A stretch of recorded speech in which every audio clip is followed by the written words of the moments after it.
I didn't post on my Instagram story yet. I don't think I have time to do it in however many seconds. 20 seconds, create, I'm just going to say 14 seconds, paste, watch, post. Wow, that was fast. Happy Tuesday, everyone. Hello, welcome to the show. Happy Tuesday. The WNBA is getting gayer, if that's possible. Then a Callaway Golf and Good Golf collaboration is ruffling feathers. Is the advertisement glorifying domestic violence, or is it just a joke? Should we all just take the joke? I will give you my take. Plus, what do you do if your best friend is dating a white supremacist? Well, that's what one liberal woman wrote into an advice column. We're going to play a brand new game on the show today that has to do with that segment. He's a 10, and Andrew has come up with all of the situations for me to go through. So that'll be fun. All that and more coming up on Scrolling with Hayley. But first, I want you to subscribe to this show. Rumble.com/Hayley brings you to the Bongino Report channel. The Bongino Report channel on Rumble is where you can watch Vince at 8, myself at noon, Sean Farish live at 1. And all these are Eastern time, of course. You can catch Dan on his channel. And I hope that you do support everyone in the Silverlock family. And I would like you to support our sponsors as well. This is your quick scroll break. If you are already spending a few spare minutes on your phone, the segment is sponsored by Earn House. Life is expensive. We have talked about the affordability crisis on the show. Burritos are $20 apparently. Lattes are $9. This is why I'm making mine at home now. Holiday season is coming up. We could all use a little extra cash. So Earn House is free to join. It connects you with paid survey opportunities from companies looking to pay you for your opinion. And before choosing a survey, you see the estimated time and dollar reward up front, so you decide if it's worth your time. If you qualify and you complete it, you can earn rewards redeemable for cash or choose from 100+ digital gift cards. If you qualify and complete the survey, you can earn rewards redeemable for cash or 100+ digital gift cards. So instead of giving every spare minute back to the scroll like I do, you can make some money off of it. Look at what Earn House may have available. You can click the link in the description of this show and get started now, or go to earnhouse.com/scroll right now and create your free account. Again, earnhouse.com/scroll. That is earnhaus.com/scroll. Check it out now and see what paid opportunities you can qualify for. And put those phones on Do Not Disturb. The show starts right now.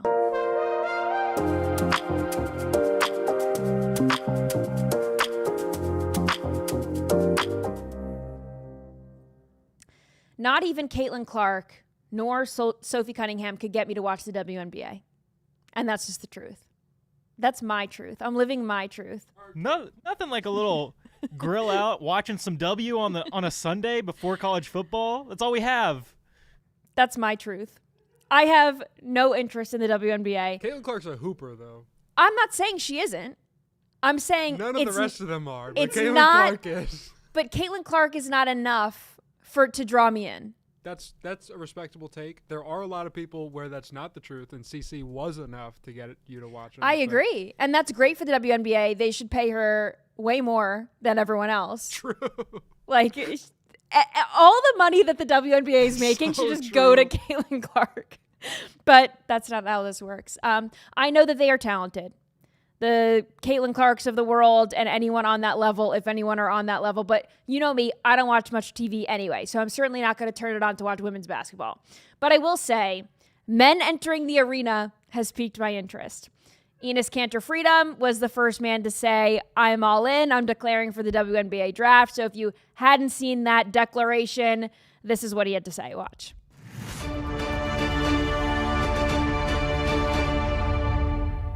After careful consideration and reviewing the current eligibility guidelines, I am officially declaring myself a WNBA prospect. If simply declaring who you are is all that's required, then I meet every single requirement necessary to compete in the WNBA. My team and I have carefully examined the WNBA's eligibility criteria and governing framework surrounding self-identification and inclusion.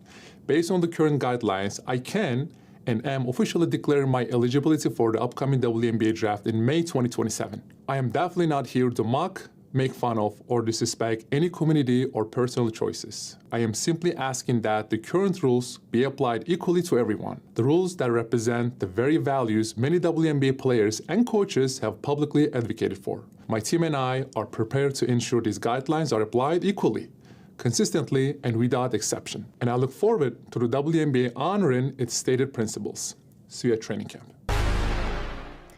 Stay tuned, it says. So this was, what, a week or so ago when Enes Kanter Freedom blew everything up with the WNBA. So basically what he's saying is, if you guys want to be pro-transgender and not make distinctions and rules that protect your players, fine. I'm going to expose the hypocrisy.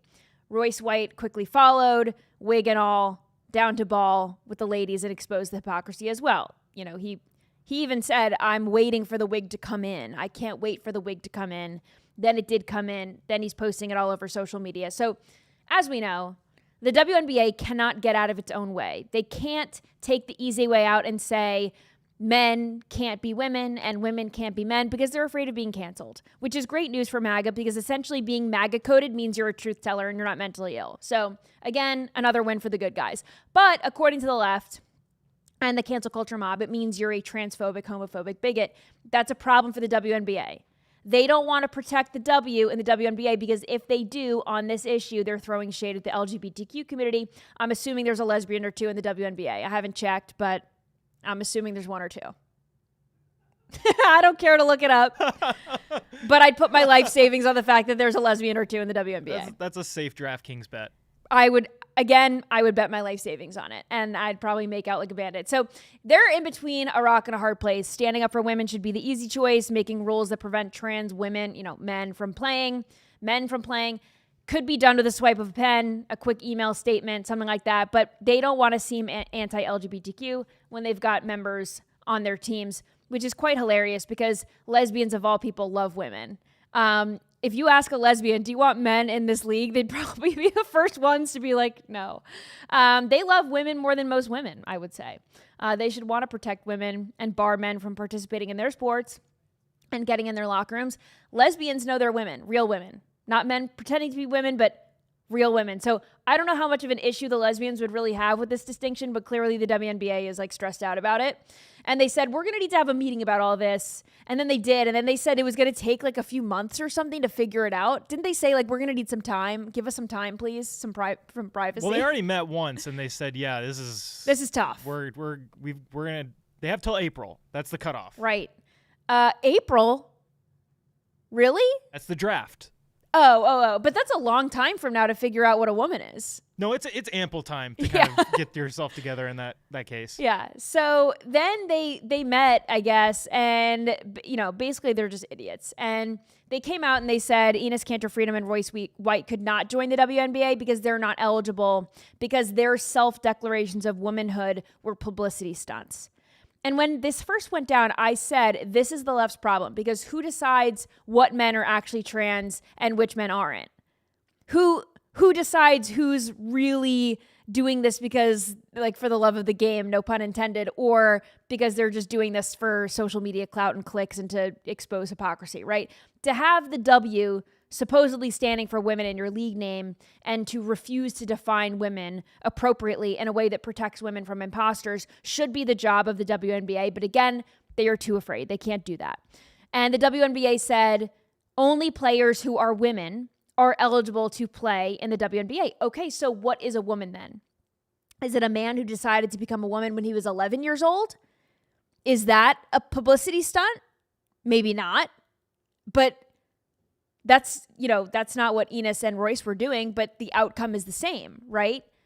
If Enes Kanter Freedom decided that he was a woman at age 11, would we be having this conversation? I don't know. That's what we, the collective, are asking the WNBA to figure out. Figure out what a woman is, get on board with the rest of society, and then make the necessary changes to protect people. But again, the outcome is men and women's sports if they keep this as is. Doesn't matter what hormones or surgeries the man gets, he's still going to have a biological advantage over women. And it doesn't really matter when you do this. I interviewed a transgender woman on Nightly Scroll when Scrolling with Hayley was Nightly Scroll. So this was a while ago. But I asked him, because he played sports and he played sports on the professional level. And he was an athlete before transitioning and after. And I asked him, did you still have a biological advantage over the women, even taking hormone therapies and taking estrogen and whatever else? He said yes. He said that he had to fake it. He said that he had to hold back his talents so that people wouldn't realize that he had this unfair advantage. And it was at that point when he realized, when he was basically dumbing his game down, this is not fair to me, and it's certainly not fair to my opponents. So he dropped out and decided that he's no longer going to compete on the professional level because it's stupid. And if he wants to play sports in his free time for fun, intramural sports or extracurricular sports where there's not money on the line and you're not ruining someone's career, then so be it. And most trans people don't have that realization. They get so swept up in the euphoria and the joy of being accepted and welcome into places for women that they don't really care about the damage that they're doing to the people around them. They don't really care what they're doing to real women. And they don't care that they're making the playing field uneven. And then you have governing bodies who don't man up, no pun intended, and they don't do the right thing. So the WNBA decides that men pretending to be women are bad, but others are probably fine. Depending on whether or not the WNBA decides that it's a publicity stunt, I guess that's where they draw the line.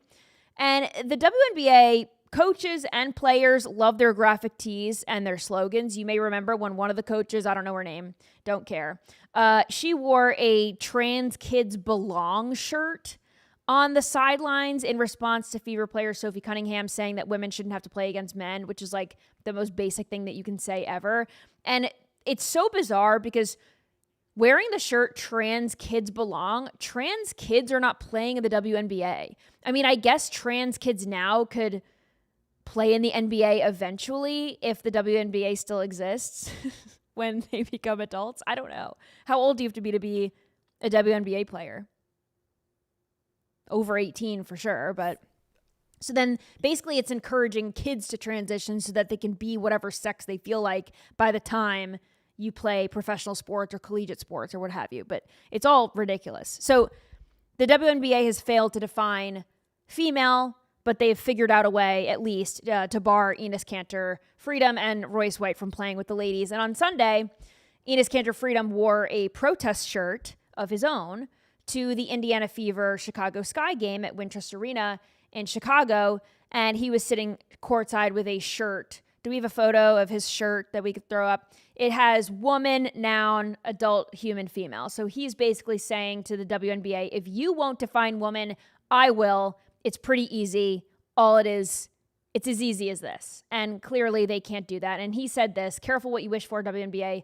Freedom of speech never looked this good, somehow controversial. And he did not get a warm welcome in Chicago, to say the very least. This is Enes Kanter Freedom getting chirped outside. Watch. Bitch ass nigga. Bitch ass out of Chicago. I'm not touching him. I'm just saying, fuck you, bitch. Sorry ass. You was sorry in the league. You was sorry in the league. Sorry ass. You was sorry in the league. You was sorry in the league. You wouldn't even do good in this league. You sorry ass. Fuck ass. Sorry. No, you ain't good. You ain't good here. You ain't good here. You got the police with you. Man, you a kid. What were people saying? You're not welcome here, and then you were sorry in the league or something like that? Yeah, they're saying you're sorry in the league. He averaged like a double-double for most of his career. So he wasn't sorry in the league, as they say. He was runner-up 6th man of the year a few times. He could hoop. Let's not get confused. He could hoop. If he was in the WNBA, he would wipe the floor with everybody. So we know that to be true. But basically, Enes Kanter Freedom, I mean, he's trolling everyone the whole time. As he's in the arena, he says, it's halftime. I got to go to the bathroom. I got to go pee. Rules are rules, WNBA. Basically, if you identify as a woman, you could go to the bathroom wherever you want. So here he is taking a photo in the woman's shirt next to the women's bathroom. If I had to guess, he did not go in there. But, just taking these photos and photo ops to troll the WNBA. It ended up, he got kicked out, and we have the video of this. So let's play this. He gets into, who was the woman? What's her name? Natasha Cloud? I believe so. I think her name's Natasha Cloud. Sophie Cunningham scored, and I don't know. This is what happened, essentially. You could watch this. 6-point basketball game. Chicago staying in it. Natasha Cloud. And right before the break, this was the scene inside Wintrust Arena after Natasha Cloud got that bucket. She wanted her voice heard. We have talked about the conversations surrounding the W. That is Enes Kanter in the building today. And he has voiced how he's felt about the situation. Natasha Cloud voicing her opinion as well. Kanter was just escorted out. Look at him. He's like, He's so big. He's enormous.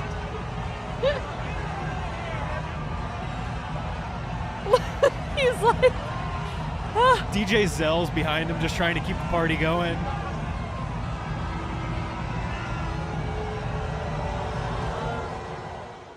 the security guard is half his height. Half his size. You know they said send the biggest security guard we got.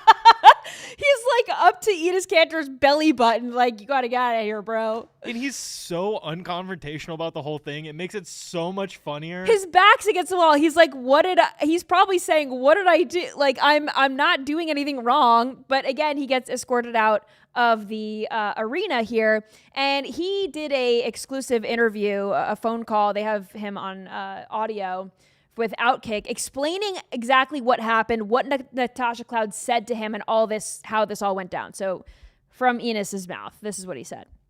Sophie Cunningham shot a three, and I put my hands up to celebrate, right?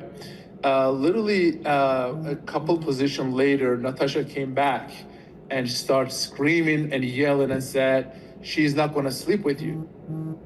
And I was like, I am not trying to sleep with her. I'm just here to protect women and support her. And then obviously after that, she started yapping and she started to walk towards me. And literally I just got up and then I was like, I'm just here to protect women and that's all, right? And then she started to yell. She started to use some very heavy language. She started to actually cuss. And I was very shocked that there were a lot of kids and there were a lot of teenagers was at that game. And I just cannot believe that she was just cussing and using those F-bombs in front of all these kids. And that is not, I mean, I'm sure like she's loved in Chicago and many kids and idolizing her and stuff, but that's not a WNBA athlete should react, you know? And then anyway, and then after that, the security guy, came and then I was like, listen, you need to leave. I was like, can you please tell me why do I need to leave? They said, look, you just need to leave. And then they literally, I don't want to say they dragged me, but like they pretty much like pushed me to leave the gym. And then after that, I had a conversation with the police officers, which I respect a lot. I was like, listen, I was just there to protect women. The fact that police get involved, I mean, this is insane that it gets to this level. He hoops. He referred to a major arena as a gym. That's just a gym to him. Because he's so big. He's so big. This is a Saturday. This little for him. gymnasium. Yeah. This little auditorium that I'm in. Yeah. I love that he's doing this because it just exposes how ridiculous everything is around the WNBA, the players, what they're focused on. This is in the middle of a freaking game, by the way. Focus on winning. They're down 6. He's this woman, Natasha Cloud's fighting with Enes Kanter Freedom on the side. Like, dude, pay attention. Dude, I mean, I'm calling Natasha dude, not Enes Kanter, but like, what are you paying attention to? You've got a game. You've got your teammates around you. Start playing the game. Get your head in the game, literally. It's so embarrassing. And the fact that a man's attempting to stand up for women is so triggering to other women is such a strange phenomenon. Maybe the women are taking it as a personal dig, like he and Royce White are purposefully trying to make a mockery out of the WNBA, but the WNBA needs no help in doing that. And anyone who is triggered by this is really missing the point. All they're doing is exposing the WNBA's failure to protect women. And we need more men who are willing to stand up and be men so that women have the protections that they need. The women are not doing it for themselves, clearly. And it's this woke mind virus that's making women feel like the good guys are actually the bad guys and the bad guys are actually the good guys. And maybe they just can't wrap their heads around the fact that conservatives have inadvertently become more pro-women than the left. They'll never admit that, but it's the truth. And they clearly have a problem with truth. And I thought that this was hilarious. The lieutenant governor of Indiana weighed in on all of this. Micah Beckwith. He said, I was appalled by what happened during the Indiana Fever game last night. Chicago's Natasha Cloud threatened former NBA player and future WNBA first round pick Enes Kanter. There is simply no place for this type of woman-on-woman violence in our society, and it needs to stop, which is, again, it's just women supporting women. This is what women supporting women looks like. It's just horrible. It's just horrible. What a conundrum. They're becoming the racist. The feminists are becoming the racists, the homophobics, the transphobics, whatever they say to us. The craziest part about all of this is the WNBA's commitment to the bit. They have gone so woke. They are doubling and tripling down on standing with the gays and the theys. The Toronto Tempo, which again, I heard of for the first time last night because I don't pay attention to this league. They have just come forth with 2 new non-binary mascots, or at least one of them is non-binary. The Toronto Tempo's new mascot is a butch with she, they pronouns and a gorgeous rumored girlfriend. This is according to Them magazine, which I'm assuming is for the gays and Really hearing gays. these rumors. Yeah, the streets are talking. They're dating. They're dating, yeah. And they did reach out. Whatever journalist, I can't believe I'm using that word, whoever wrote this article did reach out to the Tempo and asked if they were dating, and they said no, they're just friends. So they did have to update this piece to be like, they're not as gay as we thought. It's just so ridiculous. I can't believe What are we doing? What are we doing? Could you imagine getting paid to write shit like that? Could you imagine picking up the phone and having to find out if your mascot's gay or not? Yeah, let me go. Let me run down to the court real quick. I'll ask. Hold on, I have to ask. Yeah. And here's the thing. As funny as that is, I know we're making jokes about this. They have come up with very extensive backstories for these 2 furries. And it says, according to the pair's official backstory, Dot and Dez, those are their names, found a shared love of rhythm. And the Them magazine people said, which seems like a euphemism for something. So they're really trying to make them lesbian. And again, the Toronto Tempo was like, no, one of them's a they, them, but they're just friends. So here is the official Tempo statement. Des, she, they pronouns, is a borealis blue snapping turtle from Muskoka, Ontario. Their name is inspired by Decibel. Here's what I don't understand. If you go by she, they pronouns, can't you just go by she? I feel like if you go by they, it gets rid of the she. That's very true. Yeah, right? You don't You really go need by the other they, one. then you go by they. Because if you go by she, they, then she wouldn't be as triggering. But it's all virtue signaling. But I just thought Soft shell tacos is a little funny. Sorry, I just saw that. which is kind of crazy. I mean, so Des is a cannibal. They are a cannibal. This is a turtle, and their favorite food is soft shell tacos. Oh no, because it doesn't have to be turtle shell, tacos. yeah. Yeah. Oh my gosh! What? I went to a crazy. What? Where are you getting your tacos at? I don't know. Someone in the chat said, "Don't try to figure it out, Hayley." Clearly, I can't. I'm trying, but I can't. Anyway, I went to. Wouldn't the turtle like hard shell tacos? You're so right. Missed opportunity. All right, here I am trying to figure this out. We're trying to So big sorry, brain we're this. way off track here. we're way off here. So it says that Des is their secret talent is snapping. Their guilty pleasure is ASMR videos. Like, why did someone come up with this stuff? I don't know. Their horoscope is a Taurus. I'm so glad that they have birthdays and astrological signs. This is important, of course, for the Toronto Tempo mascots. They say that Des is calm, clever, always thinking a few steps ahead. Huh? A Taurus who spins the 1s and 2s in their spare time. Dez's secret talent is snapping. And then they have a fondness for soft shell tacos. Moving on now to Dot. Dot, she, her pronouns, is an Arctic hare named for Toronto's longtime nickname T-Dot. Originally from the Arctic Circle, she brings seemingly endless energy, acrobatics, and enthusiasm to everything she does, making her the undisputed hype woman of the pair. Why 2? Why do you need 2? If she's the undisputed hype woman, then get rid of Des. Why do you need... Just make her the she, they... Her bio might as well just be better than the first one we showed you. Right. Do any other teams have multiple mascots? And truthfully, a lot of teams do this kind of shenanigans where they have these huge backstories. And trying to think of a good example of teams that have two mascots. I guess because during the game, They they walk can be on other around, sides of yeah. the. So it's sort of like you can't have two Santa Clauses. They're usually you know, not- it's like, Even pronouns. yeah, it's just the whole thing's ridiculous. This one, of course, is a Gemini whose hobbies can best be described as hops and hype. Dot loves cotton candy. Who thinks of this? Drive to survive and any opportunity to get the crowd on its feet. Well, that's a good hobby to have for their job. Their story began much farther apart. Dot grew up chasing the northern lights across the Arctic, flipping and leaping beneath the aurora. Farther south, Des could be found moving at her own steady rhythm through the lakes of Muskoka. Sorry. Sorry, none of this matters. When the northern lights stretched south one winter, Dot followed them to Ontario where she met Des. The two quickly discovered a shared love of rhythm, even if they approached it differently. Like, I'm just saying all this to paint the picture.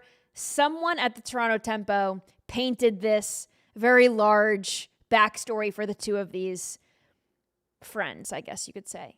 I'm down for a little backstory. I appreciate the lore, but we're entirely too deep. Too deep, and clearly it doesn't get any gayer than this. Like you have a she, they, whatever the hell. I mean, the whole thing is so stupid. Also stupid is this Good and Callaway Golf ad. So we're going to get into this. This is a huge controversy that has taken the internet by storm over the last day or so. This is the ad that's got everybody talking. Watch. Good Studios presents The Driver.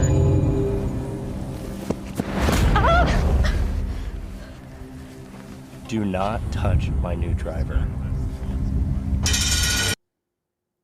Okay, so a 15-second ad. It's got everybody talking because people are basically figuring out what this means. And Good already put out a statement saying, oopsies, sorry. We posted a video to our channels that ultimately depicted actions that are not aligned with our values as a brand. We have since taken that content down and sincerely apologized. Good has always stood for making the game of golf more inclusive to all. And we will continue to ensure that is our mission moving forward. That is like a huge narrative with golf, like growing the game instead of shrinking the game and getting women involved and getting, like, it's kind of strange. I don't really hear that with any other sport. No one's trying to like grow the game of basketball or grow the game of football. What I don't understand. They were with that. the WNBA a few years ago. That was like the whole. Now Well, probably because no one wants to be involved in that, and rightfully so.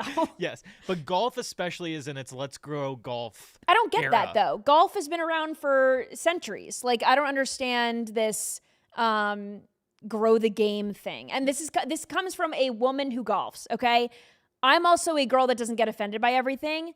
I have a Callaway driver, I have Callaway woods, and I have a Callaway bag. So I feel qualified to speak on this controversy.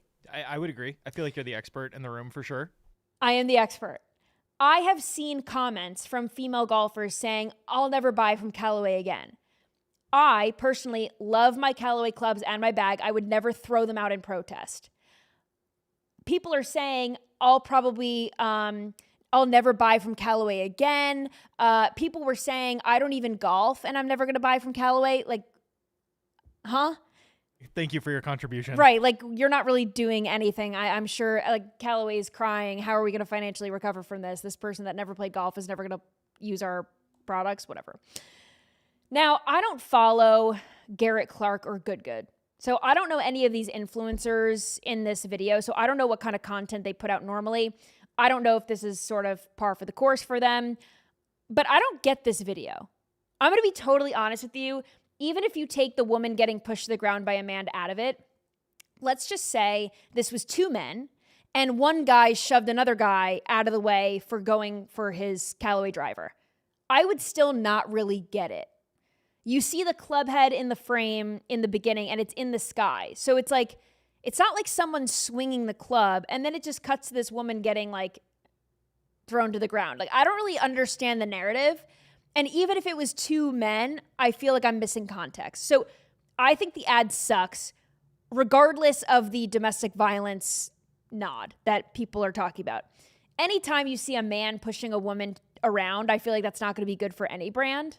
Like common sense. feel like that's not really, I think most manly men would agree that they're not really like into that. It's not a funny bit. Like, it is a bit, but it's not a funny one. Most people would not find that funny. You also don't see the product being used in the ad. Nobody is using the Callaway driver in the ad.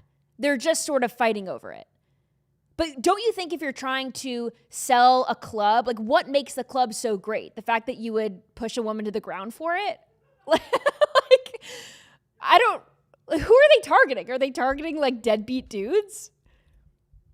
Like, does your woman never shut up? Use this club. And, you know, it's like, do I have the weapon for you? I don't really get it. Now, you all know how I feel about cancel culture. I don't do cancel culture. I don't do boycotts. And I hate when there's this whole narrative like, you need to do better. Callaway Golf needs to do better, and Good Golf needs to do better. But the response has been entertainment, to say the very least. Most men were like, hey, this actually wasn't that cool. Other men are like, I loved the ad. And I feel like I would need a safe word to be around the men that loved this ad. Again, I'm not offended by the ad. I think it's stupid, but I'm not going to like protest over it. But I don't really know if I would say this is an ad worth loving. Like, if you love this ad, I don't know. That's a little concerning, in my opinion. Yeah, you know that inspirational Nike commercial that I watch before every game? Yeah, let me go ahead and show you my favorite. It's a golf commercial. Really love the messaging. Yeah, I think there's a difference between loving the ad and not being offended by the ad. And Callaway reportedly responded to this backlash as well. So we could put up their response here. This is what they posted on Instagram. To our customers, employees, stakeholders, and golfers everywhere, last week, Good Golf and Callaway posted a video to promote a co-branded driver. While the video was produced by Good, it was approved by Callaway prior to posting. And that approval should never have happened. Mistakes were made, and we are taking the matter very seriously. As we deal with the consequences of our mistake and complete our investigations, it's like, come on.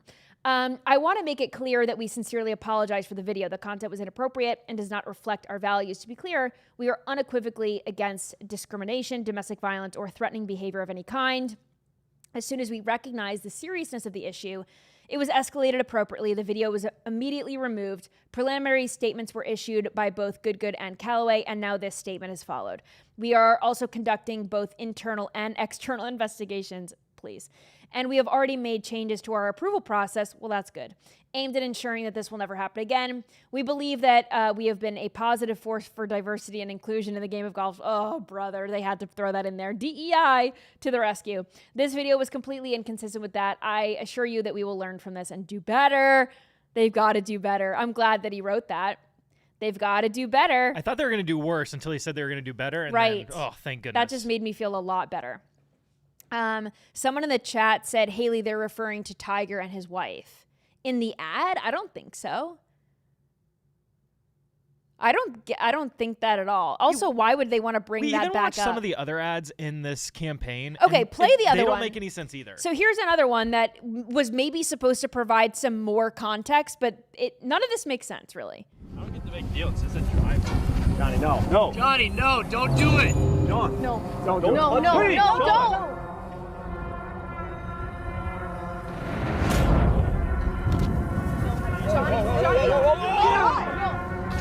Are you okay?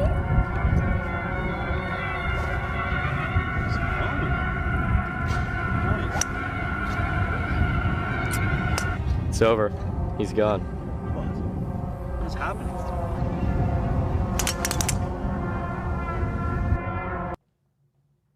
And it says, consider yourself warned. Again, I'm not really getting it. I like that there was a huge cast there and they chose to show the lady. Huge mistake on set. They chose to shove the one girl, but also it seems like if you use this driver, you get angry. Or like your game sucks, so then you need to go use this. I don't understand. Also, again, this is the one ad that they used the club in. You can't see his shot. Was it a good shot? Don't know. Someone in the chat are saying dumb as fuck, retarded. So people agree. Bad joke, I think. Again, you have to question, like, there were a lot of people with every ad that goes wrong. It's the best part of the whole This thing. is a huge group of people. It's not just the people that make this content with Good. It's the people at Callaway who approved it. It's everyone getting together being like, yeah, hit send. Yeah, post. There's nothing wrong with this. Like no one at both companies thought, hey, maybe this isn't funny.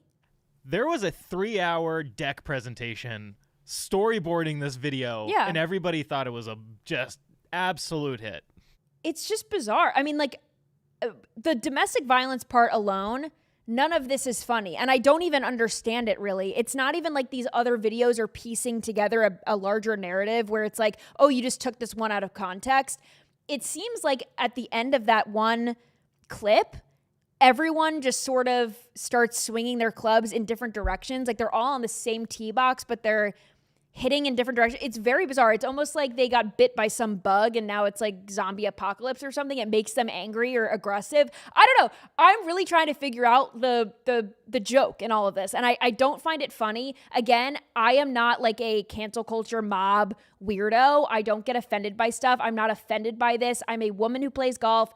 I am not throwing away my Callaway clubs or any of the sort. I'm still going to play. I don't really get it. And I did think that this was kind of funny because people on TikTok started posting videos of like all the people who work as higher ups at these companies. Because this was before Callaway had put out that statement. But you could see this is like, you know, dudes and one woman who's the she's the executive. What's the woman? Chief People Officer, also known as HR. Right. So again, I don't think that any of these people, the CEOs, the C-suite at Callaway had anything to do with this video. If you work in marketing, I mean, I used to make ads for Fox News Channel. I can guarantee you the CEO never saw anything that I did because there's other people underneath the CEO that's supposed to make these decisions. So for people to be like, oh my gosh, the CEO didn't say anything. It's like, yeah, he didn't know what was going on. He has other bigger fish to fry. Just a bad ad. At the end of the day, it's just a bad ad. It's so stupid. And one of my favorite comments, I know I brought this up earlier, but someone commented on that video, do I golf? No. Will I be boycotting Callaway? Absolutely. Sweet. Thanks, guy. We really appreciate your service. Yeah, it's awesome. Oh, brother. And then someone else brought up, what a diverse set of executives. Again, bringing up the fact that there's a race conversation to be had when there's absolutely no race conversation to be had. It's totally stupid. Anyway, moving on. Here's one more thought on this. I'd never heard of Good Golf before this. I have now. Not that I think I don't have a positive view of them, but I don't really have like a negative view of them either. It's just like I know who they are. So in terms of getting the word out about them and this driver, I didn't know that this driver was coming out. I didn't know that they were collabing until this debacle. So, yeah. I think Good is legitimately just golf apparel. So then I don't really get it. Well, I'm assuming... I think they make content. I think the guy Garrett Clark is a content creator. I think it's... Yeah, okay. I'm assuming they have their content creators, and they said, hey, will you do a funny ad? And they were like, boy, do we got a good ad for you. Sarah, like, you're going to get thrown to the ground again. Sorry. Again, it's like they do this all the time. She's like, okay, getting ready. All right, moving on. Katie Miller wished her husband, Stephen Miller, a happy birthday, and the Daily Beast had a problem with that, apparently. This is what she posted on X. Happy birthday to my favorite person, the best dad, my forever partner. Watching Stephen Miller live his life stream with drive and determination every day inspires me, our children, and everyone who knows him. When we left the White House in 2021, Stephen knew he had unfinished business. Rarely do you get a chance to fulfill interrupted dreams, and he doesn't take a second of this privilege for granted. Flipping through my thousands of photos, and none from IndyCar today, of anyone but our kids, this one seemed appropriate. This is inauguration evening 2025 in Stephen's office that we packed up on January 19th, 2021. Stephen never quits, never surrenders, and never gives up. He knew President Trump would win. 4 little kids and the ability to change the world. These are the best days. And the Daily Beast, for whatever reason, felt like they should write an article on this. And this is what they wrote. At least on X, the MAGA podcaster is her husband's #1 fan, which is such a weird thing to say because that should be a given. If you marry someone, they should be your #1 fan. If they're not, you've probably picked the wrong person. It's now bad to checks notes. Support. Love your significant other. Support your wife, your husband, and vice versa. So this was the headline that they put up. Katie Miller writes cringe birthday note to husband Steven. In my opinion, there was nothing cringe about that post. This was genuine support and respect for your spouse. That's at least what I got from this. And when you click into this article, they have like a little sub headline. And again, they think that this is cringy, but the sub headline thing said get a room on it. And I was like, what? It's not like they posted a photo of them kissing or anything. It's Stephen Miller alone in his office. She's talking about how hardworking he is, how proud she is of his determination and love of country. Like, what about this would prompt anyone to say, get a room? And even so, they are married. So, like, what's the big deal? But there's nothing sexually coded Feels about pretty this. tame just to say, proud of my husband for doing a good job. Rated G. For sure. And Stephen Miller's wife, and this is from the Daily Beast, said that this was a cringy note. And this is what they said. Miller, widely known as the architect for the Trump administration's hardline immigration agenda, is one of the president's most trusted and most controversial aides.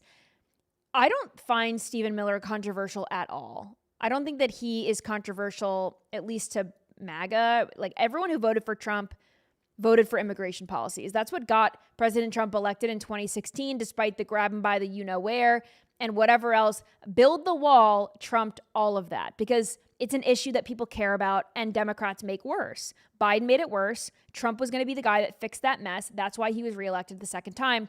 And Stephen Miller is part of that effort. So this is not controversial. It's just the truth.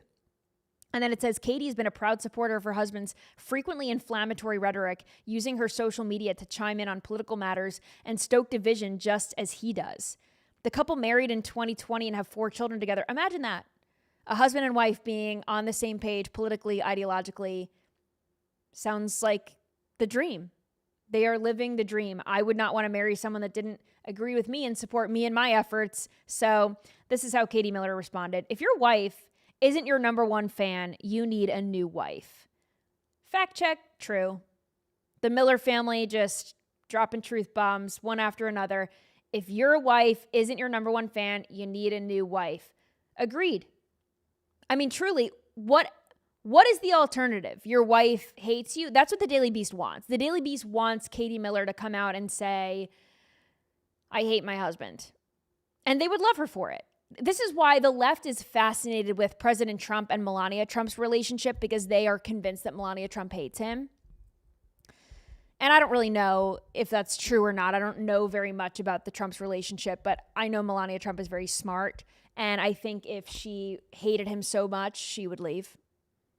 Have you ever seen those posts on Instagram where it's like, happy 5-year anniversary. Who'd have thunk these 5 years would be the hardest, most trials through the I've ups ever, and downs. and they just posted the most heinous thing about their significant other. Like, even through it all, I'm so happy to be yours. You're like, I don't know. Paragraph B, subsection 2 was pretty aggressive. Yeah, people do say, like, the longer the Instagram caption, the shorter the relationship is going to last. That's what people say. I heard that one. That's pretty good. They're overestimating or overcompensating, but I don't know. I think liberals are just not used to being in happy relationships, maybe because their girlfriends hate them or they're all gay or something. I don't know. But newsflash, this is totally normal to love your spouse and wish them a happy birthday. And then Katie Miller, off the top rope, just wanted to finish the conversation with this you. This is the author of this story, and posted a photo of the author himself. Nothing else needs to be said. He's wearing a tie-dye shirt. It looks like maybe a Carhartt, some Carhartt overalls. This man has never lifted a finger in his life other than to write an article about Katie Miller's husband's birthday. That's a tough like gotcha. There's not a lot of recovering. That's a bad fit. That's tough. You just have to, like Homer Simpson, like go back into the bushes, you know? And I tried to look him up on social media. He's locked up now. Yeah, I would Yeah. assume as much. She got him with the blurry picture. That wasn't on our end. That was she posted a deep find of this dude. And honestly, that photo was from his Substack because I searched it as well because I wanted to do a deep dive on him and see if I could find some more dirt on him. And I was wondering, like, is he in a relationship? Like, who is he to call this cringe and to tell them to get a room, you know? And the photo from the Substack wasn't as blurry, but maybe she just posted the blurry one. I find it hilarious. It's like you don't even need a clear view of this guy to know he's a loser. It's Such even a funnier. diss. That's crazy. Okay, so speaking of dating and relationships, let's check in with the left, shall we? This is the New York Magazine advice column with The Cut. And someone wrote in, I found out my friend's dating a white supremacist. How do I tell her? And bear with me, let's get inside the heads of a libtard, shall we? I am a biracial Asian and white woman. In high school, I became friends with Elsie, who is also mixed. Both of her parents are immigrants, one from Europe and one from Asia. And I view her like an older sister. We became friends 15 years ago and have stayed connected even after I moved across the country for school. She was a bridesmaid at my wedding last year. About a decade ago, she started dating Nate. So they've been dating a long time. 10 years in, okay, when my partner and I met Nate, and this is, again, your opinion is invalid to me if you call your significant other your partner and you're straight. Totally ridiculous. It's okay to call your boyfriend or girlfriend your boyfriend or girlfriend. That's what they are. You can use gendered language. I hate people that get away from my significant other, my partner. It's like, it's your husband, it's your wife, it's your boyfriend, it's your girlfriend. Just move on. Anyway. When my partner and I met Nate, he seemed like a jovial, helpful person who cared for Elsie. But after moving in with Nate and his family, Elsie mentioned struggling because his family has much more conservative views than she and I do. Elsie introduced me to democratic socialism. His mother and sister are like my dad. They watch a lot of Fox and Newsmax while receiving a lot of government benefits and complaining about immigrants who get them. Government benefits like what? Social Security? I'm assuming? She also told me that his family said some prejudiced things to her. Things seemed to improve when Elsie and Nate found a place of their own, and I think Nate has done a really good job of being supportive of Elsie's disability, which would make living on her own difficult. But a few months ago, I noticed that Nate was posting temporary stories on social media platform Elsie is not very active on. At first, it was Trump #winning type content or pictures of the president with captions like white boy winter. Since then, Nate has regularly posted content that is anti-immigrant, nationalistic, and conspiratorial. He's made posts about declining white birth rates and immigration invasions. He follows fringe news sites, blonde women with proud-to-be-white profile descriptions, and the local chapter of a group designated as a neo-Nazi by the Southern Poverty Law Center, which doesn't take much, by the way. He never posts about Elsie, even though her profile picture is the two of them together. I've been struggling with what I now know about Nate for a few months. I know firsthand how harmful it is to be a mixed kid with a white family member who is hateful toward immigrants, and as we've entered our 30s, Elsie has talked about wanting to be a parent. We've helped each other navigate the trickier dynamics of interracial dating, but this is a new level of complexity. My biracial friend wants to have kids with a man I suspect is a white supremacist. How do I tell her of my concerns, especially when most of our conversations happen over the phone and not in person?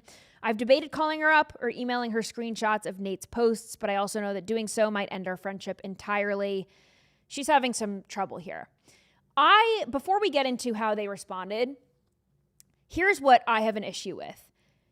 This person writing in is like, this guy's family is the worst, because they watch Fox News and Newsmax and they say certain things that she deems racist.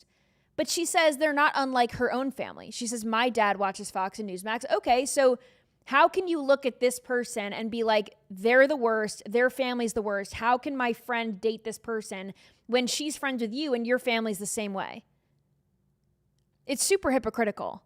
Also, I feel like you just kind of have to assume that older members of your family are going to, or any member of your family might have a different political viewpoint as you are, and you're just going to have to get over that.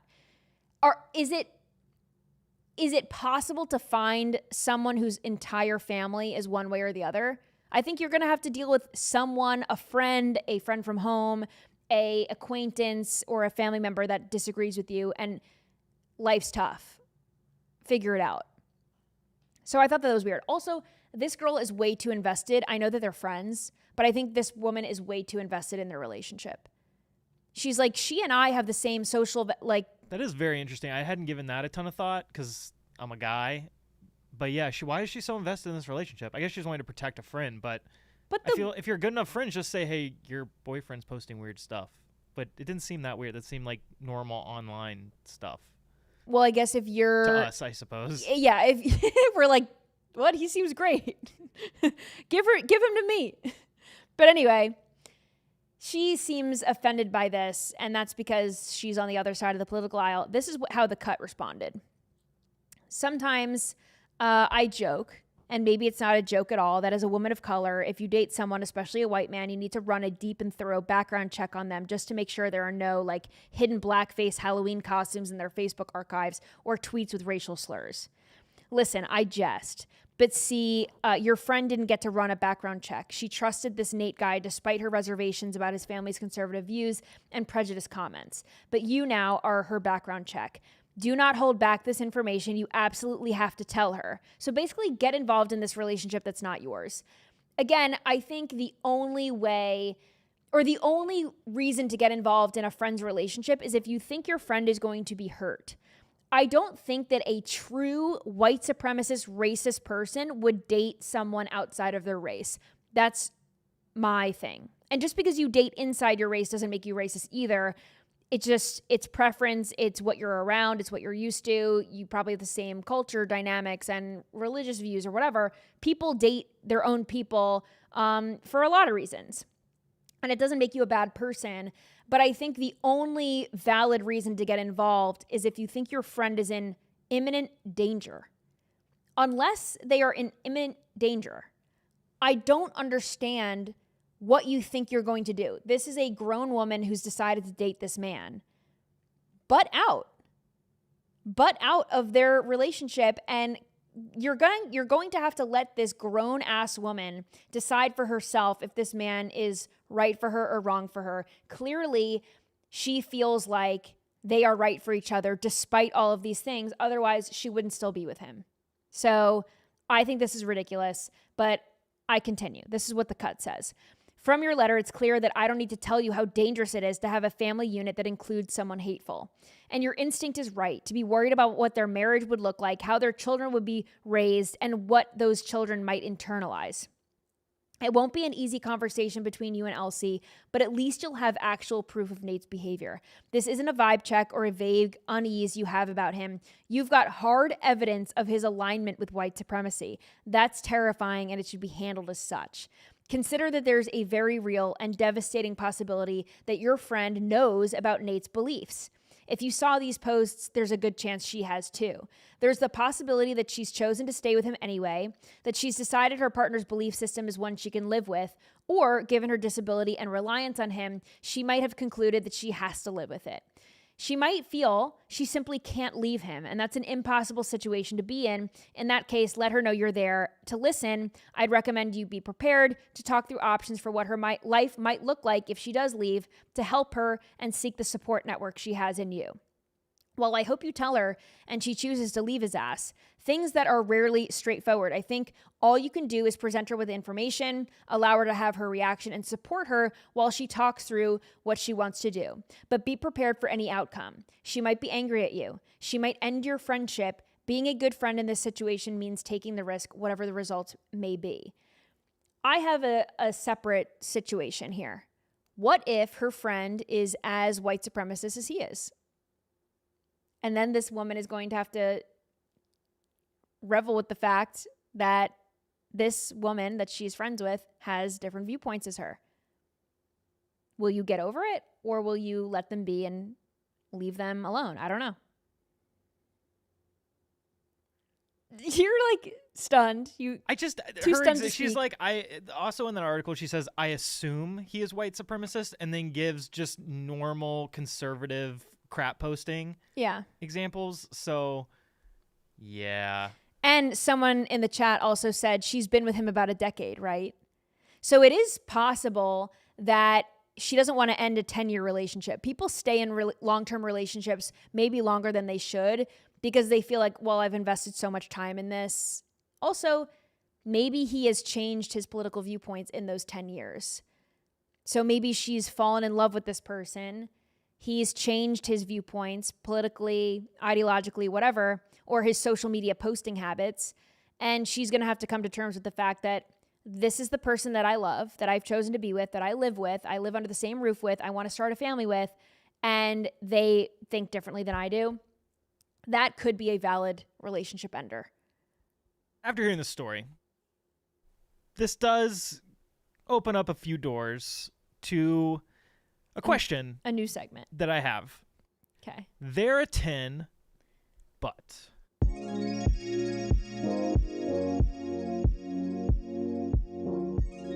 So I've found a couple options, and I need your opinion on these. Okay. So I'm gonna show you some there are 10 but scenarios. I need your honest opinion. Okay, he's a 10, but they can't swim. I love this gender neutral language you have going on. Thanks. I didn't know if I would have to contribute to this as well, and then everybody in the chat would be like, he likes a man. Just for clarification, I don't date they thems. I only date men. Okay, so they are a 10. He is a 10, but he can't swim. I feel like this is strange to not learn how to swim. I feel like my parents put me in swimming lessons very young. I remember going to swim lessons with my friends. It was like a person who had a pool and we all went to their pool. I know they give swimming lessons at community pools. This is like a very necessary safety measure. I think swimming lessons should be required for children. But you can't go your whole life and not have a need to swim. Correct. What if they live in a landlocked state? Like Ohio. But then again, there I guess are it's lakes. not landlocked, but nonetheless. Yeah, good example. Thank you. But what about lakes? I think you should be able to swim. I do too. That's concerning you don't know how to swim, at least for me. I think it's concerning. I mean, he's a 10, but he can't swim. Again, I think where you live, if you can't swim in Florida, that's probably a deal breaker for me. Because what are we going to do? You're going to be on a boat and we're not going to be able to swim, or we're not going to be able to go to the beach or something? Like, you're not going to be able to go into the water with me? You going into the water a lot? At the beach? I like to play mermaids and flip-flop around. Yeah. Right. So your definitive answer is... Okay, he's a 10. No, it's not a no, but I would say he's a 10, but he can't swim. He'd probably go down to like a 6 or a 5. That's a tough recovery. That's bad. They are a 10, but they clap when the plane lands.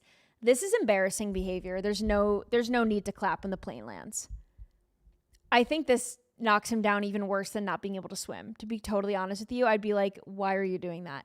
I think it's totally fine. Every time I leave the plane and the pilot's standing there, I say, thank you. Yeah, thank you. That's enough. You don't need to clap.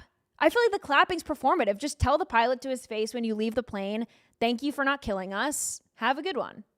That's all you have to do. There's no need to clap. There's no need to clap. The clap is crazy. It's not a performance. They just did their job and they didn't kill anyone. That's great. But like, you don't need a pat on the back. You just say thank you. The whole collective clapping is nuts. So he's a 10, but he claps when the plane lands. He's a 2. I would get the ick so bad, I think. I love that you won't say you'd break up with the person. You just downgrade them to something worthy of being...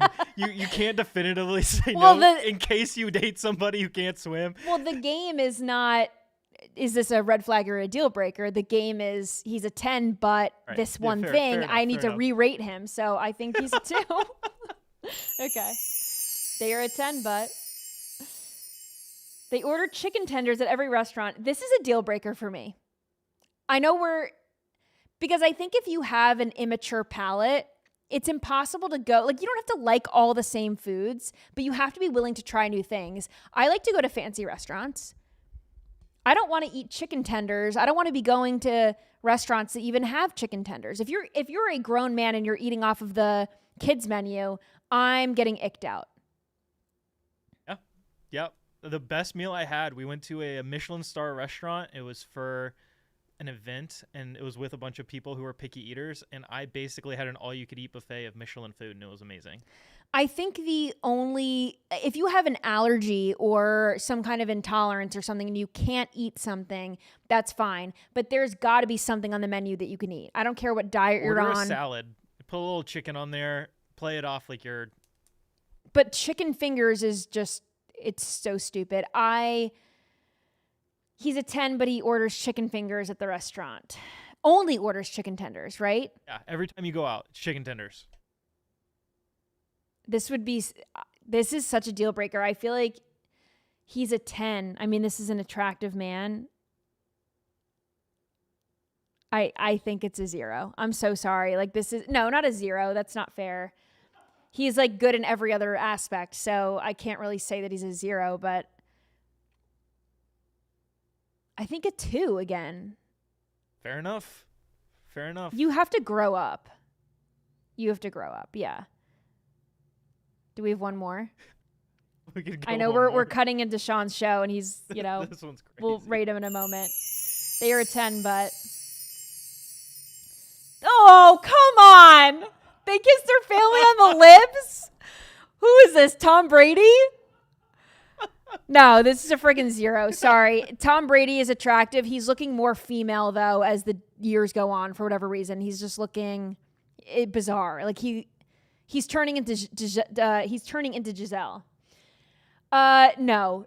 If you cannot kiss your kids on the lips, your family on the lips, this is so bizarre. You get to no, you should not kiss your family on the lips at all. Kissing on the lips is for romance only.